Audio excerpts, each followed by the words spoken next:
So hey guys, welcome back to my channel, Fiction Star. So I will start with new series. The series name is What If Naruto Revived Jiraya. So let's start the series. In a gloomy, dark bar in Tanzaka town, Tsunade, the last of the Senju, was celebrating. She had won so much money today at the gambling halls, that not only could she actually pay off her gambling debts, much to Shizen's pleasure, but she still had enough left over to drink herself silly, much to Shizen's current displeasure. Tsunade-heim, we really should go. I have a bad feeling about this, Shizen pleaded while trying to pull the mildly inebriated woman away from her sake. Come on, Shizen-chan, let me have a little fun. I haven't won this much in ages. Tsunade was gripping the tabletop so tightly that her fingers had accidentally cracked the wood. As she was chugging sake, she paused to think about what had happened the last time she won big. Well, not since before Nawa. Oh, crap! Tsunade suddenly cried. Why didn't you say something earlier? We have to leave before something terrible happens. As Tsunade tried to stagger upright, a new voice called from the shadows behind her. I'm afraid you're too late for that, Haim, the newcomer said as he pushed Tsunade back into her chair. The stranger stepped into the light, revealing a large man easily a foot taller than Tsunade with his wooden geta, even taller if you counted his wild, spiky white hair, which he kept out of his face with a Hittite embossed with the kanji for oil. He was Jiraya, the Gamma Sennin, and most unusually, his face showed barely contained rage. Jiraya, what are you doing? Let me go immediately. Tsunade struggled to rise from her chair, but the enormous amount of sake she had drunk prevented her from actually standing. I'm sorry, Haim, but I need you to return to Konoha. Sensei's in a coma and my apprentice is on death's door. Only you can save them now. Jiraya was now in front of Tsunade, blocking her path to the door, with his arms crossed over his chest and a fearsome scowl on his face. Your apprentice and sensei? I don't care, Konoha doesn't deserve.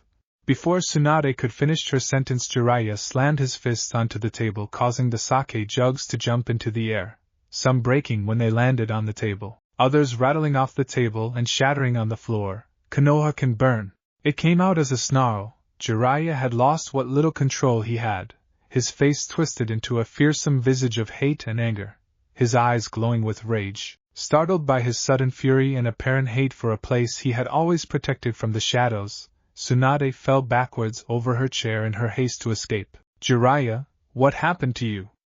She whispered. Behind Jiraya she saw the patrons of the bar running for their lives, leaving her alone to deal with the pest of Sannin. This year Konoha hosted the Chunin exams. Tsunade, Jiraya's cold tone and the lack of his usual Haim made her flinch. 4 days ago, during the third test, Suna and Oto invaded Konoha. They were led by Orochimaru team, and during the fight Sensei was trapped in a barrier with the team while my apprentice was lured away to fight the Sabaka no Gaara Jinchuriki of the Ichibi no Shikaku and Suna. My apprentice won but was injured during the fight. As Jiraya paused for breath, Tsunade stood and sat back in her chair. And Sensei? How did he end up in a coma? Tsunade asked, curious, while stalling for time to try to figure a way to escape from her current predicament. I was getting to that. See, my apprentice saw the barrier go up before his fight with the Ichibi, and when it was over he rushed back to the arena without stopping to rest or even bandage his wounds. At these words Tsunade stopped to wonder just who this mysterious apprentice was, who was so reckless and foolish to go from one life or death struggle to another while possibly bleeding to death, without even trying to stop the bleeding. Fortunately he made it to the barrier in time to see the beginnings of the suicide jutsu Sensei was using. He managed to do something to disrupt barrier and get inside. He saved Sensei's life, but Sensei fell into a coma, probably because of the jutsu. What about your apprentice? Were his injuries from the Ichibi really so bad that you need me? Tsunade doubted that it was as simple as that. No, actually, during his medical scan the medics found several deep tissue seals that are interfering with his recovery. I can't remove them until he's healed, but the surgeons claim they can help him until I remove the seals. Deep tissue seals? How long were they there for, to prevent the medics from healing him? I mean they'd have to be there for years to affect someone that much. A frown creased Tsunade's brow, as she stopped to ponder for a moment. Just how old is your student? I thought at first that you might be training Kakashi, but the seals would definitely have been noticed during his time in the Umbu. But I can't think of anyone else you'd want to train. Lost deep in thought, she almost didn't hear Jiraya clear his throat and continue. He's 12, almost 13. Before he could continue, Tsunade cut in. Why are you training the last of the Uchiha? I thought you hated training so-called geniuses? I am not training that kami-forsaken spoiled brat, and if you'd have let me finish my sentence you would have realized that the last person he could be is Uchiha Sasuke. Jiraiya cut in with a grumble. As I was saying, I'm not sure if the surgeons are telling me the truth about not being able to treat him before I remove the seals, and after the third attempted poisoning in his meals I was tempted to raise the hospital and take him with me to get you. Tsunade was startled by the news that doctors and nurses in the Konoha hospital would try to kill someone who apparently saved them from a rampaging monster, as well as a giant tanuki, and you just left him there? Even after all those assassination attempts? That someone could actually leave someone they claimed to be trying to save in such a situation caused a look of disbelief to spread across Tsunade's face. Actually, I left Kakashi, Asuma and a squad of Umbu guarding him. Kakashi is his Jonin sensei and Asuma is sensei's son, so he should be safe until I get you back home tomorrow. What makes you think I'm coming back? Tsunade shouted at Jiraiya. I hate Konoha and I never want to see it again. Nothing is worth going there again. Before she could build up steam for her rant, Jiraiya held up a hand. Listen up, Senju. Jiraiya growled at Tsunade, dropping all pretenses and showing just how pissed off he really was. Danzo and the civilian council have already tried to order his execution 3 times since the battle, once every council meeting, and the only reason it hasn't happened already is the fact that the shinobi council is either terrified of what sensei will do to them if they let the motion pass, or are trying to pay Naruto back for saving their asses. Danzo has already petitioned the council to make him Hokage. If he does get elected, then not only will he abduct and brainwash my apprentice and add him to the ranks of Root, but in less than a year the 4th Great Shinobi War will start because of the fool's obsession with war in the name of peace. So shocked by the use of her last name, Tsunade didn't even notice that Jiraiya let slip his apprentice's name. What do you expect me to do? Become Hokage? Because only fools want to become Hokage.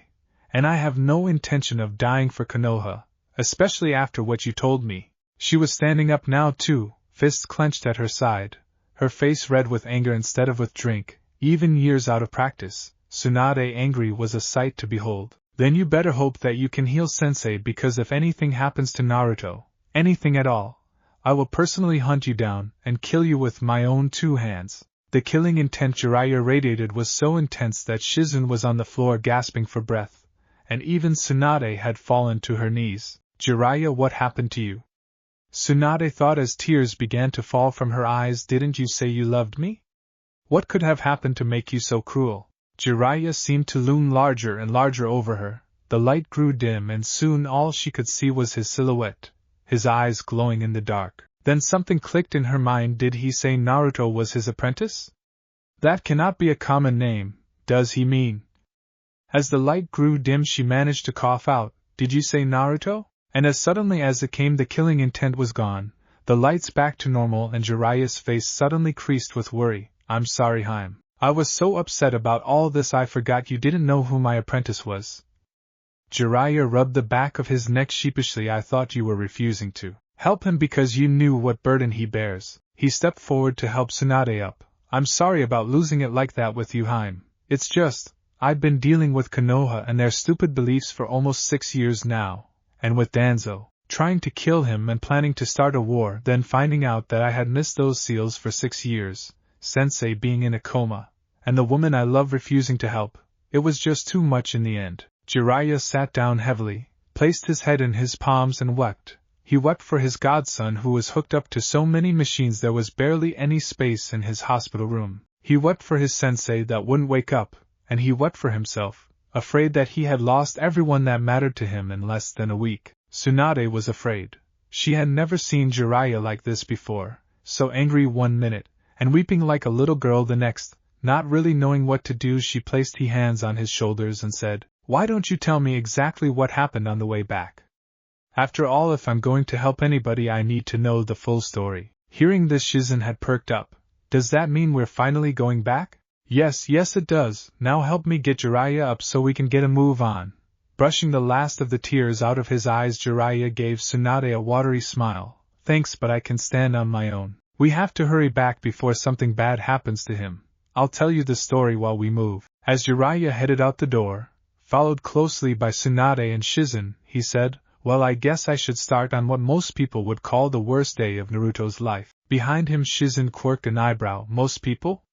What do other people think is his worst? Jiraiya chuckled. Actually, Naruto claims that it's the most important day of his life, which in some ways makes it the best day of his life. After all, he says, good doesn't have to be pleasant, and once you've hit rock bottom the only way to go is up, right? There was a slight pause as Jiraiya let his words sink in. Well, I guess it all started the morning of Naruto's 7th birthday. Konoha, 5 years, 9 months, 6 days ago. It hurt. Oh Kami, it hurt. He had never felt like this before, never felt fear like this before, never felt pain like this before. Each movement was agonizing, kunai and shuriken scraping against bone, the head of a pitchfork in his shoulder, the glass bottle in his gut. Each breath was fire through 4 broken ribs, each awkward shuffling step was torture. The slash through his thigh had practically hamstrung him, but he couldn't stop. He could hear them gaining every second he was still, he could see the glow of their torches, hear the shouts and screams, the people crying for his blood, smell the sake on their breath, and once again the dizzying wave of terror descended upon him. He did the only thing he could. He ran. Naruto had been looking forward to this day for over a year. He was finally a whole 7 years old, and he could finally buy himself a set of practice kunai and shuriken. He needed as much practice as he could. Next year he would finally be allowed to enter the ninja academy. Maybe if he was good enough, people would stop giving him those hateful looks, and there was going to be a festival tonight. Maybe if he was lucky, the matron at the orphanage would let him go and celebrate with everyone. Shikamaru had told him about it yesterday at the park. He liked Shikamaru. Shikamaru was too lazy to really hate anyone. Sometimes he would sit and watch clouds with him for hours. On days where he was really lucky, he would see Choji too. Choji would give him a few of his chips. He loved chips. He never got any snacks at the orphanage, and sit with them enjoying the breeze. Maybe he would see Shikamaru and Choji at the festival today. He couldn't wait. As those thoughts raced through Naruto's head, he bounded up the orphanage's back steps and rushed to the matron's office. Skidding to a stop just in front of her door, Naruto took a deep breath to calm himself, and politely knocked on the door. "Come in."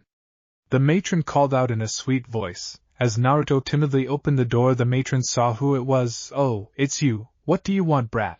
The matron was a large, friendly-looking woman, most of the time, but whenever she saw Naruto her voice grew cold, her eyes hard, and a deep scowl appeared on her face. Why you see, it's my birthday today, and I heard that there's a FF festival TT tonight," Naruto stuttered out while the matron glared at him. Before he could continue, the matron interrupted. "I expect you want to go."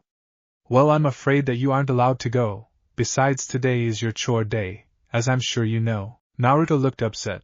"But everyone else gets their birthdays off. Why can't I?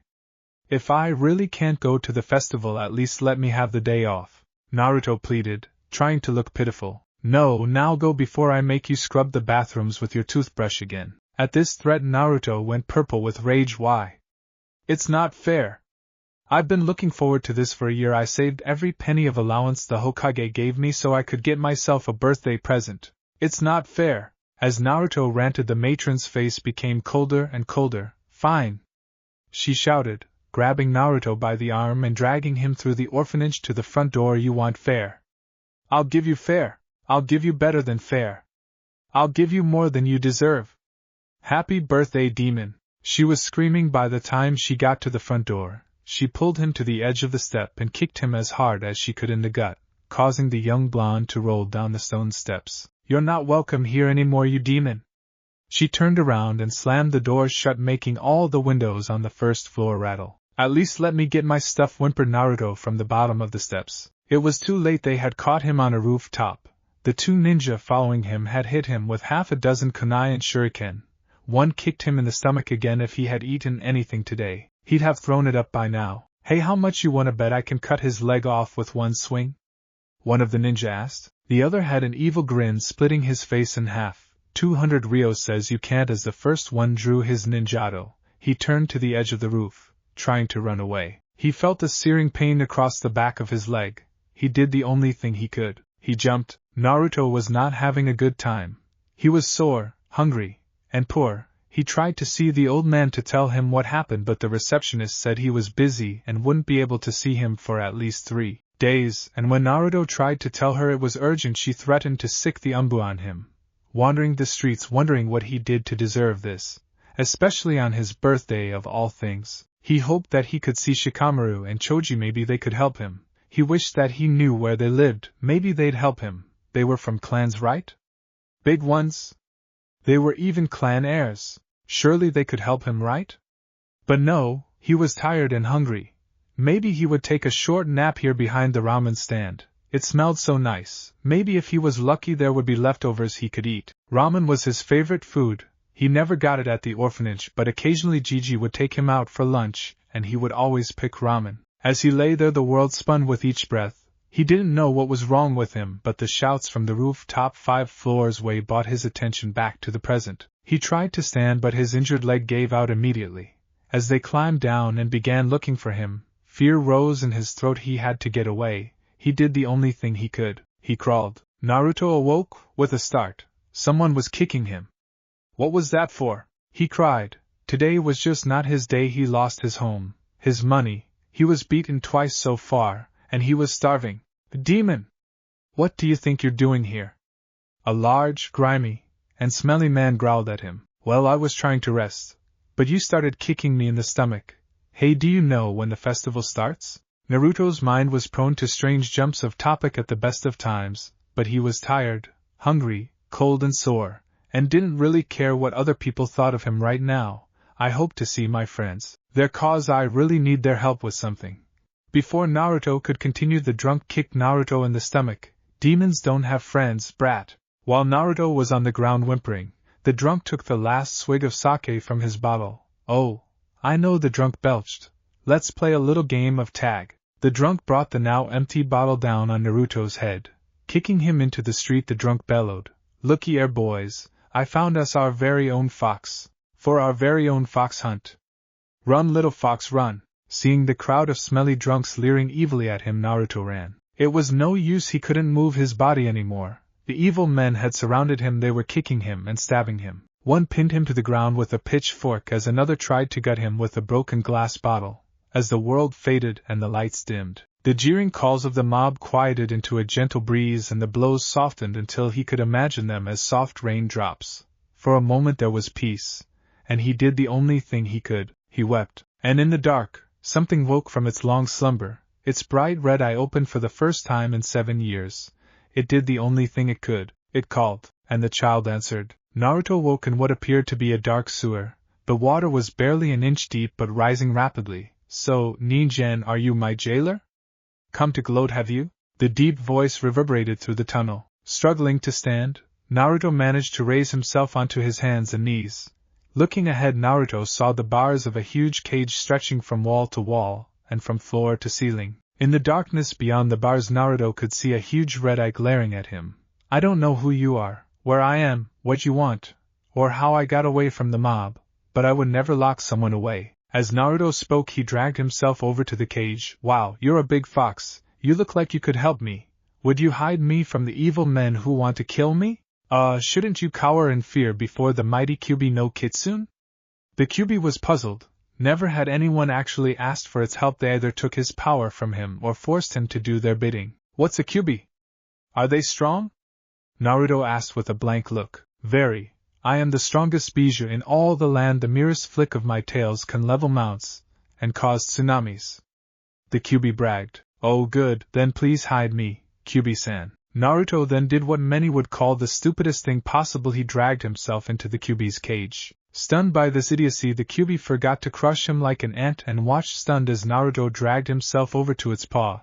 You have very soft fur, Fox-san. I think I'll take a little nap.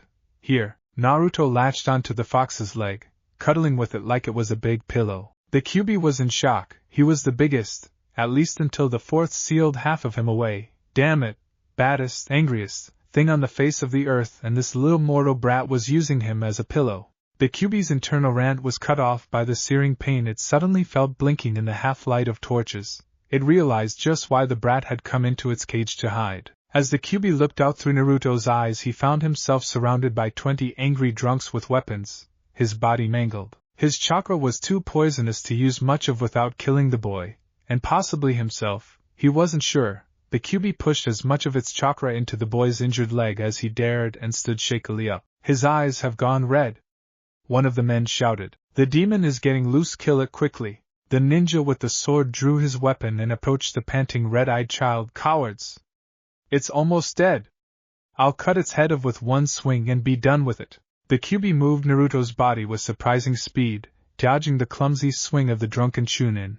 He grabbed the ninja's wrist and with a sharp twist broke it, before anyone else could react. The QB grabbed the ninjato from the man's loosened grip and ran him through with it. Leaving the sword in the man's stomach, the QB jumped over the group and ran for it, ignoring as much of the pain and fear as it could. It hurt. Okami, it hurt. He had never felt like this before, never felt fear like this before, never felt pain like this before. Each movement was agonizing. Kunai and shuriken scraping against bone, the head of a pitchfork in his shoulder, the glass bottle in his gut. Each breath was fire through 4 broken ribs. Each awkward shuffling step was torture. The slash through his thigh had hamstrung him. But he couldn't stop. He could hear them gaining every second he was still. He could see the glow of their torches, hear the shouts and screams, the people crying for his blood, smell the sake on their breath. And once again the dizzying wave of terror descended upon him. He did the only thing he could. He ran. On the road from Tanzaku town to Konoha, present day. You're kidding me. Tsunade yelled. The kid did what? Tsunade couldn't believe her ears. Sure, people did some stupid things trying to survive, but slipping into what was obviously a prison to cuddle with the giant furry demon fox was a whole other level of stupid. How did he survive that? And how did you get the fox to let go of his body? Asked Shizen. Well, Jiraiya continued, the fox managed to keep them busy for another 5 minutes or so, before me and the third managed to find him. Man, I've never seen Sensei so angry in all my life. So, where were you and Sensei during all this?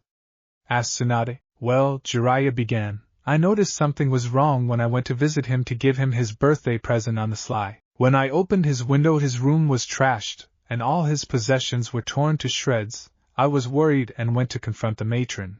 Konoha, 5 years, 9 months, 6 days ago. Jiraiya was worried. Naruto, his 7-year-old godson, was missing, his room trashed, and no one claimed to have seen him today. At least there's no blood. That's a good sign, right? I should have taken him in when he was still a baby. How did I let Sensei talk me into leaving him at an orphanage so I could keep running my spy network? Jiraiya dropped from the roof of the orphanage into the enclosed backyard, where he had seen the matron playing with some of the children. Excuse me, miss, have you seen Naruto? Little blonde boy about this tall? Jiraiya frowned at the look of disgust that flashed across the woman's face. Naruto? There's never been a boy by that name here. Now, please excuse me, I have children to look after. Jiraiya grabbed the woman's shoulder. Are you sure, miss? Never heard of Uzumaki Naruto. I am sure the third would absolutely love to hear about this. Scowling, the woman grumbled. I said there never was a boy named Naruto here. I didn't know you were looking for the demon too. Maybe if you hurry you'll be able to get some of the action. Last I heard it was giving the hunters quite the chase. Take what you want as a trophy. But I have dibs on its head. It'll look fabulous over my fireplace. Besides, I set up this little fox hunt, so it's mine by right as organizer, the woman said smugly, not noticing the look of shock and horror that was spreading across Jiraiya's face. The entry fee for the hunt is 50,000 ryo, payable to. Before she could finish, Jiraiya sucker punched her in the gut, lifting her 3 feet off the floor. That demon is my godson, Jiraiya growled. You're coming with me, bitch. With that, Jiraiya slung the unconscious woman, who was now foaming at the mouth, over his shoulder and shined away in a swirl of leaves. Skidding to a halt in front of the Hokage's tower, Jiraiya stormed into the reception area. Get me Sensei and tell him it's about Naruto. The receptionist looked up from her work, actually a game of solitaire, barely lifting an eyebrow at the sight of a large man with a larger woman slung over his shoulder. Hey, ninjas are weird. Naruto's already been here. I've set him up with an appointment in. She looks down at her appointment book. 2 weeks. Knowing him, whatever it is can wait. By this point Jiraiya was pissed, and as much as he hated the woman slung over his shoulder, this lazy bitch was now number 2 on his shit list. Seething with rage at the apathy that might have just cost him the closest thing he had to family, Jiraiya lashed out with a foot, catching the desk and flipping it over the receptionist's head and into the door behind her. Jiraya stormed into the Sandaime Hokage's office. Naruto's gone missing. Apparently a group of drunks decided to have themselves a fox hunt after this horror. He spat, dropping the matron on the floor, decided that Naruto wasn't welcome at the orphanage anymore. Before he had finished speaking, Sarutobi Hiruzen, the Sandaime Hokage, was already pulling out his crystal ball, flashing through the hand seals and muttering the jutsu under his breath. Something's wrong with his chakra, I can't find him. Flashing through another set of hand seals, Hiruzen readjusted his crystal ball's focus, sighing with relief as the ball refocused with Naruto's distinctive orange jumpsuit swimming into view. The Hokage said, "He's still alive. The tracking seal I placed on him is still functioning." Trailing off, his eyes widened as the now Kyuubi-controlled Naruto struggled down an alleyway, his many wounds obvious. "Kami, Jiraiya, we have to hurry, he's already half dead," the Hokage cried as he jumped up and grabbed his robe and hat before leaping out of the window and running off, Jiraiya quickly catching up. "Why the hat, sensei?" Jiraiya questioned. Despite the urgency of the situation, he was genuinely curious as to why his sensei grabbed his hat before running off. "I want those responsible and all who witness to know what happens when you threaten one of Konoha's own. I'm not stopping them as Naruto's Gigi, Sarutobi Hiruzen, but as the Sandaime Hokage, whose job it is to protect those who live within Konoha's walls." For the first time in its long life, the Kyuubi was tired. It had learned much in its short time controlling Naruto's body. It had always known the feel of the hunt, but that was as the thrill of the hunter, not the terror of the hunted. It thought it had known pain, but compared to the boy's wounds, the ceiling was a bad sunburn. But the exhaustion it felt right now was something that the Kyuubi had never had experienced before. Its body was made of pure chakra, so it couldn't get tired, ever. But now he was tired. It had run as hard and as long as it could, but the boy's body couldn't take much more. It was taking all of the Kyuubi's impressive control just to remain upright and walking now. His vision was swimming from blood loss, so the Kyuubi didn't notice the alley he was in was a dead end and staggered into the back wall, knocking himself down in the process. After dragging himself upright, the Kyuubi looked towards the mouth of the alley only to see its only path of escape cut off by the mob. "Shit, what a way to go, Ningen?" the Kyuubi questioned. Not hearing a response, the Kyuubi looked into the seal. The Kyuubi saw that the mortal brat had moved from his wrist to the crook of his elbow, and was gently snoring. How could those villagers confuse him with Emi? He looks about as threatening as a newborn kid. Unknown to the fox, a new emotion had filtered through Naruto into him. Curling up around the sleeping Naruto, the fox murmured aloud, "You're not bad for a mortal, Kit. I wish I could have done more for you. But if I used any more chakra, your chakra pathways would have exploded. Kind of defeats the whole purpose." The fox placed a large paw/hand over Naruto. "All I can do now is make sure you're comfortable when you die." In the physical world, Naruto's body collapsed against the wall, no longer having the strength to stand. Deciding that no one deserved to die alone, the fox prepared to enter Naruto's mindscape and the seal within. As his eyes were closing, two shapes blurred in front of him, one white and the other green. Blinking at the sudden intrusion, the fox wondered what was going on. Seeing the mob through the crystal ball and seeing them in person were two very different things. Through the ball you couldn't smell the blood and fear from Naruto, or the sake and smoke from the mob. The way they had landed caused Jiraiya to be in front, with the Hokage standing in his shadow, barely visible to the mob. "Of who do you think ye are?" the leader of the mob slurred. "Does the demon fox this? Go out o' our way. We needs to kill it. We'll be arrows, get medals and everything." Despite the gravity of the situation, the man had asked who he was, and it was polite to tell people the name of the person who killed them. Besides, his introduction annoyed people, and annoying people was always a good way to start the fight. Slamming his palms on the ground, he summoned Gamma underneath him. As soon as he summoned Gamma, the Kyuubi went back into the seal momentarily and woke Naruto up. "Hey, Kit, wake up! You don't want to miss this." Rubbing his eyes groggily, Naruto asked, "What's going on?" Smirking, the Kyuubi pulled Naruto up so he could see through his eyes again. While trying to do his best to protect Naruto from the excruciating pain his body was in, after all, this looked promising, and who would want to miss something like this because you had a dozen kunai lodged in your back? Jiraiya and Gamma fell into their favorite poses. "Thanks for asking." Mount Miyaboku's Gamma Sennin, member of the legendary Sannin, the gallant Jiraiya. Pausing momentarily to enjoy the confused looks on their faces, Jiraiya continued, you'd better remember it because it's the last thing you'll ever hear. The smarter ones were already trying to run. Oh, no you don't. Gamayuden, toad oil bullet. Jiraya sprayed the mob, including those trying to escape, with thick, slimy oil, immobilizing them for what was to come. Stepping to the side so the mob and the large number of people gathered around them to watch, from a reasonable safe distance, after all ninja were dangerous, and the one with the frog claimed to be the gallant Jiraiya, could see just who was standing behind him. The whispers started when they saw the Hokage. It's the Hokage we're saved. No, you fool, he has a soft spot for the demon. What's he gonna do? Arrest us? The council hates the demon more than we do.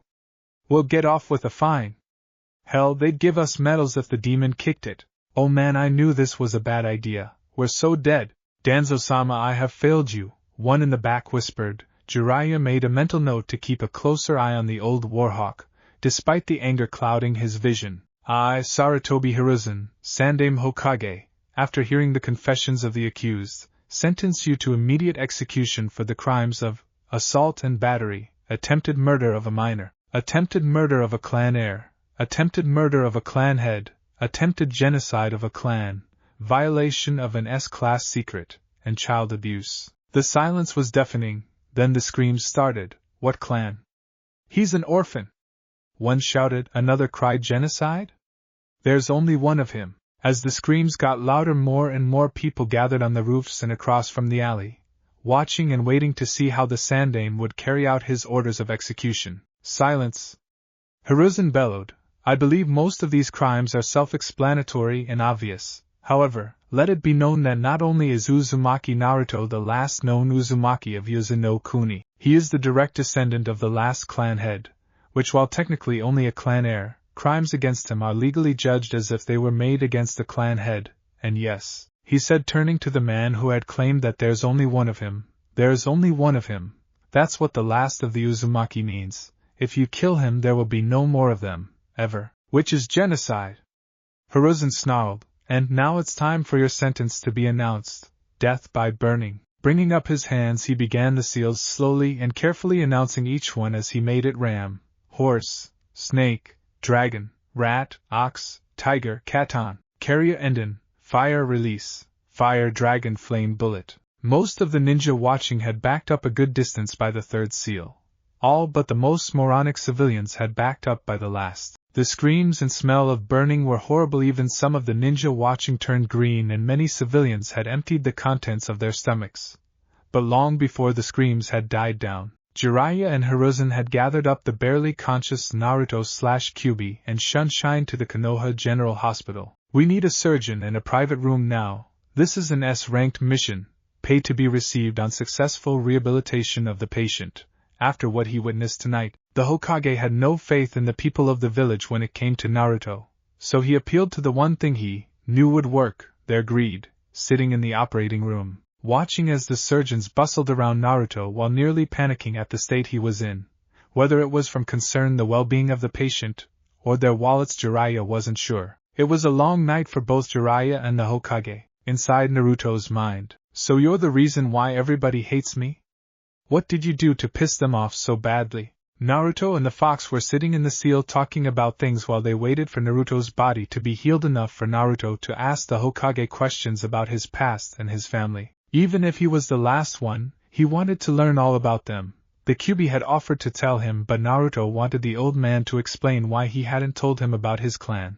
So, instead they were talking about why the village hated him so much and how the fox had gotten sealed inside him. Well, when you were born, the seal that kept me and your mother weakened enough for me to try to escape. Naruto interrupted loudly with, wait, you knew my mother? Wait. You were sealed inside her too, you didn't know? I never really talked to her much, she had me sealed up tighter than a miser's purse, so I don't know much about her or your father. But the Hokage definitely knows. Add that to the list of questions you want to ask him. Anyway, Kit, don't you want to hear the test of the story? Naruto made a zipping motion over his lips and sat at attention, eyes shining with curiosity. Chuckling, the Kyuubi continued, no interruptions or I won't finish the story. Where was I? So yeah, I felt the seal weakening and tried to make my escape. 'Cause her seal made yours look like a day at the beach. I'm not sure how it happened, but while I was struggling, some dude in a cloak and a funny mask actually pulled me from the seal.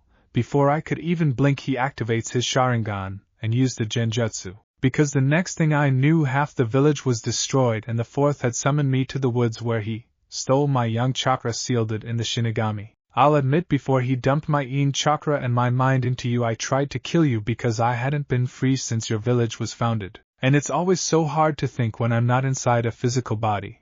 But he and your mother blocked my claw with their bodies before finishing the sealing. That's the last thing I really remember before waking up during your fight. Scratching his head, the QB paused for a moment. Sorry about trying to kill you like that. My chakra is pretty potent and angry. It's always so hard to think straight without a flesh and blood body shielding my mind. So, any questions? Just one. What's your name?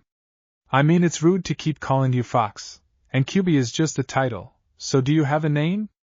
If you don't, I can try to give you one, Naruto said cheerfully. After stopping to think for a moment, the QB decided to speak. You're the first person to ask for my name since it was given to me. My name is Kurama. Pleased to meet you, Uzumaki Naruto. Likewise, Naruto said, offering his tiny hand to Kurama. Chuckling, Kurama held out his pinky for the boy to shake. Now get some rest, we have a busy day tomorrow. The next morning, Jiraya woke with a start. Something was wrong with Naruto, he could tell, shaking his sensei. Awake, he turned to see Naruto staring at him with bright red eyes. We need to talk before the kid wakes up. Jiraiya woke with a start.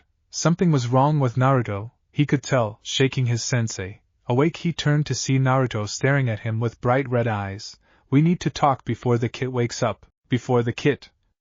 Jiraiya's eyes widened in panic. He rushed to Naruto's bed and yanked his shirt up. Sighing in relief at what he found, Jiraiya turned to the Hokage. The seal's fine. But how is the fox talking? I'm right here, Ninjen. I can hear you, Kurama growled. Sensei, have you ever heard of a Jinchuriki seal acting like this? Ignoring the bijou, Jiraiya turned to the Hokage. Because I've never even heard a rumor that such a thing was possible. Kurama used a brief flash of killing intent to catch the attention of the two old men. Ignoring me is. Before he could finish, the widow shattered and a tall silver-haired man barreled into the room. The man was dressed in the standard ANBU uniform. Black shinobi pants under knee-high shinobi sandals, a sleeveless turtleneck under a gray flak jacket, long black gloves that came up to mid-bicep under gray forearm protectors, and a white porcelain mask, his mask patterned after a wolf. His long-handled ANBU sword was held in a reverse grip and his left eye was glowing red in the shadows behind his mask. I sensed the QB's killing intent from the building across the street. I came as fast as I could. Is Naruto alright? The masked ninja sounded bored out of his mind, but the man's tense shoulders gave away his nerves. Stand down, Inu. We were trying to figure out what had happened to Naruto when you burst through the window like that. Seemingly forgotten, Kurama's eyebrows twitched. You could just ask me, you know, I am still here. Inu jumped at the deep, almost demonic voice coming from the 7-year-old boy. What's going on, Hokage-sama? Palming his face, Hiruzen said, how about we let the fox tell us exactly what's going on, since he seems so eager to share. Finally, if the kid didn't like you so much, and we were actually able to move, I'd have turned you two into grease stains on the walls, and floor, and ceiling, for ignoring me like that. The fox grumbled, momentarily forgetting why he was even bothering to talk to these two. You wanted to know what happened last night, right? Well, to start, the kid is the either stupidest, or the craziest being ever, followed closely by your villagers. The QB began to explain how Naruto was thrown out of the orphanage, attacked, and nearly killed over the course of 10 hours. At this point, Inu interrupted, I told you Naruto should have always had an ANBU bodyguard. With his face in his hands, the Hokage said, I'm sorry, Inu. I promise you after this I'll always have an ANBU escorting him wherever he goes. In fact, I'm willing to offer you the mission, long term, and make it S rank. Now Inu wasn't a greedy person. Unless a certain series of orange-covered books were involved, he would have taken the mission even if it was only B or C rank. But seeing as the author of his favorite series in the room, he decided to charge a little extra. I'll do it. But I want an autographed copy of every book in the Aika Aika Paradise series, and an advance copy of each new book, also autographed. Both the Hokage and Jiraiya's sweat dropped at this. You realize, Jiraiya said slowly, in the tone of voice one uses for small children and the mentally challenged, That with the amount of money you'd get from a long-term S rank, you could buy 1,000 sets of my books, right? Ahem, the QB interrupted. Don't you want to actually know what happened? At this rate, the kid's going to wake up long before I finish what I have to say. Launching back into the story, Kurama continued with how, half dead, Naruto had entered his mindscape, and actually crawled into the seal, and how Kurama kept him alive until the Hokage and Jiraiya showed up. Now that that's over, let's get to the reason I'm actually talking to you. The kid has a mile-long list of questions about his family. Answer them, or I will. I'm giving you this chance to make it up to him. Don't waste it. Kurama paused for a second, his eyes glassing over. Seems the kid is waking up. Remember what I said. Morning, Gigi. Who are the other two old guys with you? Naruto yawned and stretched, his eyes still red, showing that the QB was indeed listening in. Or brat, I'm only 21. Who are you calling old? Inu grumbled. Blinking at this new piece of information, Naruto replied, Really? Only 21? But your hair's already gray and everything. Eyebrows twitching behind his mask, Inu said, I'm going to pretend you didn't call my very clearly silver hair gray and call me old because of it. It would make a terrible impression to kill my new charge, especially in front of my bosses, less than a minute after I met him. Whatever, Gigi, I have a ton of questions for you. Last night you said I had a clan and that I was a direct descendant of the last clan head. Does that mean you know who my parents were? Why didn't you tell me about my parents? What about Kurama? Did you know about him too? What was my clan good at? Where were they from? Why does no one know about them? Was the matron telling the truth when she said that my parents abandoned me because I was a demon? Do I have any family left?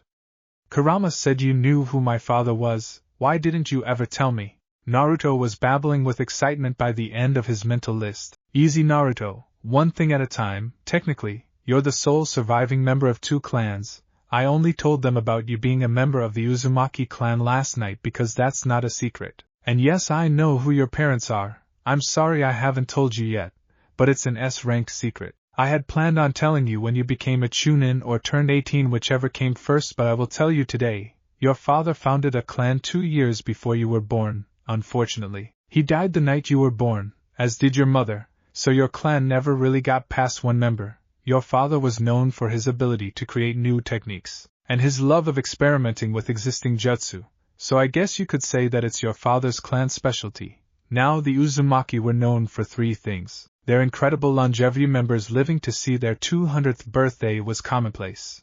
Another thing they were well known for was their skill in Fuinjutsu. The art of sealing an Uzumaki seal master with time to prepare was one of the most feared things in the elemental nations. There seemed to be nothing they couldn't do. In fact, their fearsome reputation was one of the main reasons Yuzu no Kuni was wiped off of the map during the Third Great Shinobi War.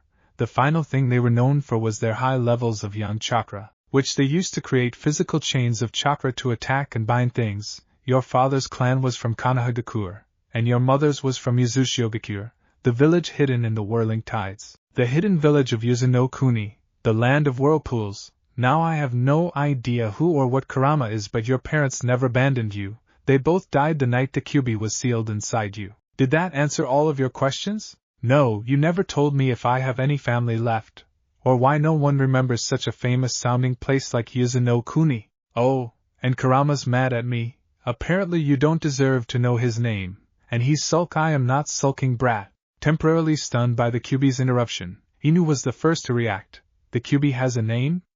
Why doesn't anyone know it? He asked, perplexed. Bleg, that was weird. It felt like my tongue tied itself in a knot, Naruto complained, making weird noises with his tongue, like he was trying to get peanut butter off the roof of his mouth. Technically all of Konoha remembers Yuzu no Kuni, our Chunin and Jonin, wear the Uzumaki clan symbol on the back of their flak jackets. None of the ninjas talk about it because we are ashamed that we failed our longtime allies in their hour of need.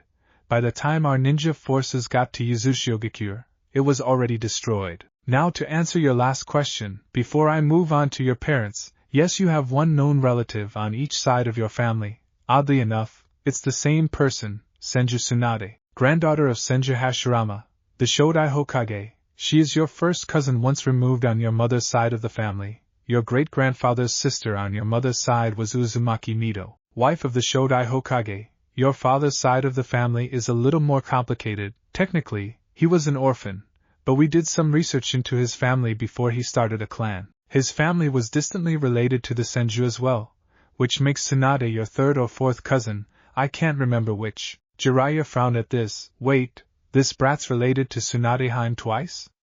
Does she even know? Why are you letting his closest relative run around no Kuni drunk off her ass? Yes, no, and because currently she's mentally unfit to raise a child. The loss of Dan and Nawaki extinguished her will of fire. Now Naruto, before I tell you your parents' names, you must know that this is an SS class secret, and you may not tell anyone without my direct approval before you reach the rank of Jonin. Swear this to me now and then I will tell you your parents' names. Naruto was upset. Why should I have to promise not to tell anyone my parents' names? Did they do something bad? The Hokage shook his head. No, Naruto, your parents were heroes, but they made many enemies. If word got out, to say IWA or Kumo, you would have S-rank ninjas trying to kill you on a regular basis. It was for your own safety that we did not tell you who your parents were. So, promise me, Naruto, that you won't tell anyone. I promise, Gigi. Naruto swore as solemnly as he could. Please, who are my parents? The third stroked his beard for a moment. That's good enough for me. Your mother was Uzumaki Kushina, the Akai Chishio no Habanero, red-hot-blooded habanero, and former Jinchuriki of the Kyubi no Kitsune. Your father was Namikaze Minato, Konoha's Kiroi Senko, Yellow Flash, the Yondaime Hokage, and the man who sealed the Kyubi in you after it escaped its prison. Naruto's eyes were as wide as saucers. His parents were heroes. Famous once. His biggest hero, the man he dreamed of surpassing, was his father. He'd never been so happy, so he did the one thing his brain was capable of handling. He fainted. Jiraiya stood up and walked over to the unconscious boy. I wonder, he muttered, pulling Naruto's eye open to see if his eyes were still red and silted like the fox's. What he saw was definitely not what he expected. Instead of the bright cerulean blue Naruto's eyes were normally, there was now a band of light purple around a contracted pupil. That color looks familiar. If I could only remember where I saw it last. He wondered. So, I'm related to the little brat? And Sensei never told me? Just because I have a little drinking problem? Tsunade demanded. Come on, even if you don't want me to raise him, you could at least let me know I have some family left. I'm going to wake him from his coma just so he'll know why I'm punching him through a wall.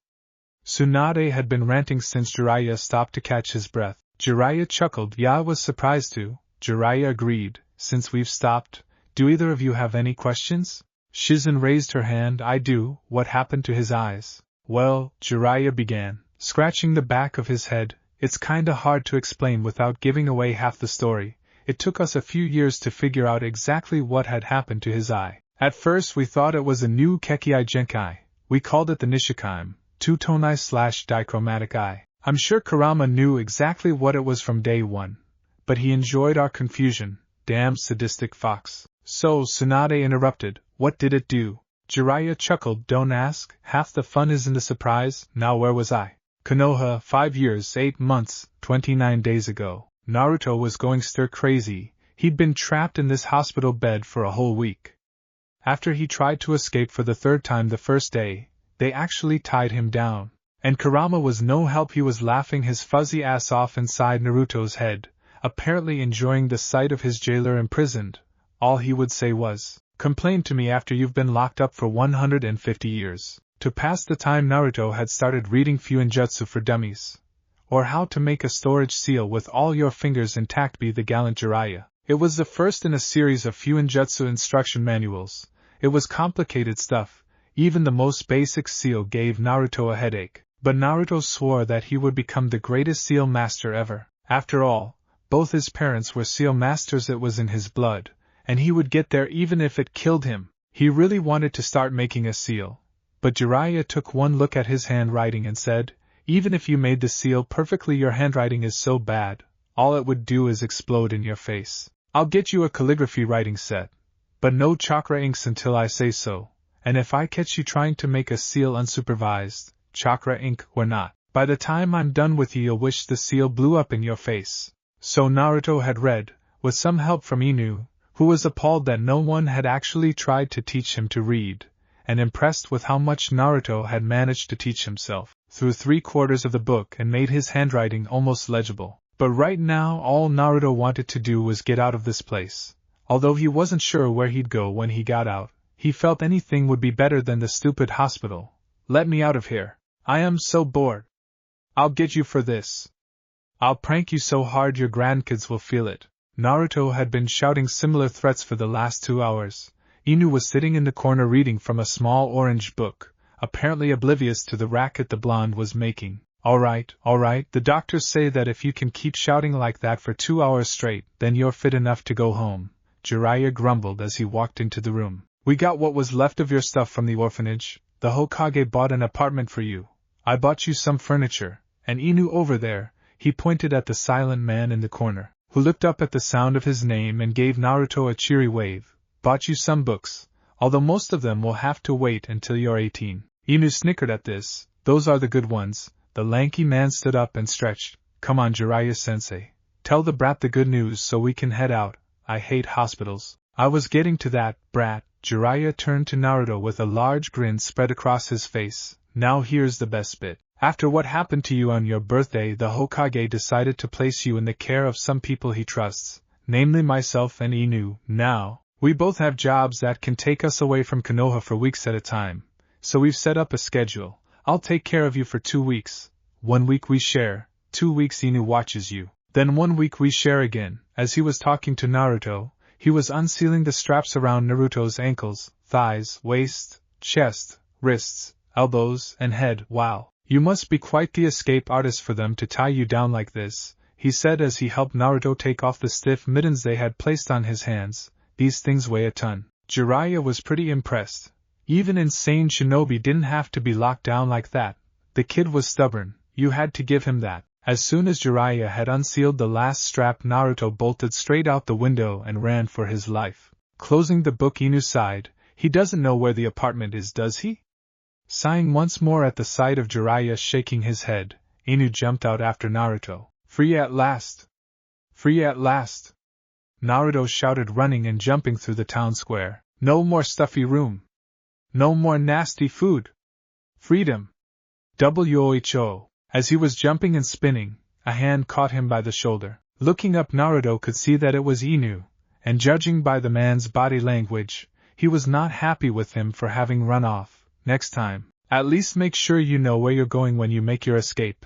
Naruto could practically hear the sound of Inu's eyes rolling behind his mask. Come with me, Inu said as he shined away with Naruto's shoulder firmly in his grasp. Whoa, everything's spinning, Inuajizen. How were you moving that fast? Naruto was staggering around in circles in the living room of the apartment the Hokage had bought him. Don't barf, we spent all day yesterday cleaning this place up for you, Inu said as he casually tripped Naruto on his way to an armchair so that he could continue reading. We need to wait for Jiraiya-sensei before we discuss your training, Inu said while Naruto rolled around on the floor cursing him. Popping up so fast even Inu had a hard time seeing him move. Naruto was vibrating with excitement. Training? What kind of training? Will you teach me really cool jutsus? Or some awesome taijutsu moves? Maybe more about seals. Tell me. Naruto was hopping up and down on the spot, eyes as wide as they could go. Quiet, brat, Jiraiya said as he knocked Naruto upside his head. We're going to start simple with the 3 academy jutsu, the kawarimi, the henge, and the bunshin, the leaf-sticking chakra control exercise. The basic academy taijutsu style, until we know what your strengths are and find you a style that matches. How to recognize and break genjutsu, and some slightly more advanced fuinjutsu training, and copious amounts of physical exercise, of course. Naruto gulped at the last bit. He didn't think Jiraiya would make the exercise any fun. We'll start every day at 6 in the morning at Training Ground 7 for physical exercise. 2 hours of actual exercises and 2 hours taijutsu training. After that comes 4 hours of chakra exercises, 2 hours of control and 2 hours practicing the academy jutsu. Then we'll have 2 hours of fuinjutsu training, followed by 2 hours of genjutsu training. We'll be doing this routine 5 days a week, and the 6th day will be focused on testing what you've learned that week. We'll keep this regime for the next year, if you do well, and have enough chakra. I'll teach you a jutsu that will let you keep up your training during your academy years, remember? No matter how well you do, I won't let you graduate early because the 4 years you spend in the academy is very important to your social development. Today, after we unpack your stuff and set up your room, we'll be going over your Fuinjutsu to see exactly how much work you need to do. Naruto gulped 12 hours of training a day. He could already picture how much pain he'd be at the end of each day. After spending the next 2 hours arranging and rearranging his room until it was perfect, Naruto got out his calligraphy set and did the handwriting exercises to show to Jiraya. Well, it's a start. I can actually read what you wrote now. Tomorrow we can really start your Fuinjutsu training. Now brat, do you know how to access your chakra yet? Seeing Naruto shake his head, Jiraiya continued, well, start with a half-ramp seal. Like this. Jiraiya demonstrated the correct hand seal. No, not like that. Like this, Jiraiya corrected Naruto's hand seal. Your fingers are too stiff. Relax. Much better. Now look inside yourself. You should feel something. Some kind of energy. It feels different to each person. His hands still held in the half-ram position. Naruto closed his eyes, expecting to find the energy right away. He was disappointed when he felt nothing, and as he searched, he grew more and more panicked. Just as he was about to give up, he saw flashes of light in the distance. As he grew closer to the lights, he saw a huge, almost flat, wall of clouds stretching into the darkness around him. He had technically found the energy at the very beginning. After all, he had done exactly what Jiraiya had told him to do. He had fallen into the center of his power. Was it his fault that he had landed in the eye of the storm? Naruto! Naruto! That's enough, you're burning the floor. Blinking, Naruto came out of his trance. Hehe, sorry about that, it took me a little while to realize I had found my power. Naruto sheepishly rubbed the back of his head. Kid, just how do you miss that much power? Jiraiya looked at Naruto with disbelief. Well, the center of my power was empty. It was pitch black with a smattering of stars overhead. But I saw a flash of light out of the corner of my eye and headed towards it. And eventually I saw in the distance a huge wall of clouds. There was thunder, lightning, wind and rain. It was beautiful. In his head Jiraiya was impressed. Naruto's power took the form hurricane, which spoke of a strong affinity for wind, water and lightning. Then there was the fact that he had found his power instantly, and on his first try. The kid had real talent. It was shame he was as dumb as a box of rocks. Reaching into his pocket, Jiraiya took out a piece of chakra paper. I had intended to save this for later, but after what I just heard, I have a theory that I want to test. Here, take this and channel some chakra into it. Looking at him as if he were mad, Naruto took the paper from Jiraiya and did as the Sannin said. Naruto yelped in surprise as the paper he held shredded itself into 10 pieces. Then the pieces crinkled into little balls. Naruto bent down to pick up one of the pieces. Hey, it's soaking wet. Hehe, looks like I was right. It seems like you have a strong wind and water affinity, and a decent lightning affinity. Having 3 affinities is quite rare. I can only think of 1 or 2 ninja with 3 affinities. Most people only have 1. Really? How many do you have? Which one is it? Naruto asked. Believe it or not, I have the 2 you don't have, earth and fire.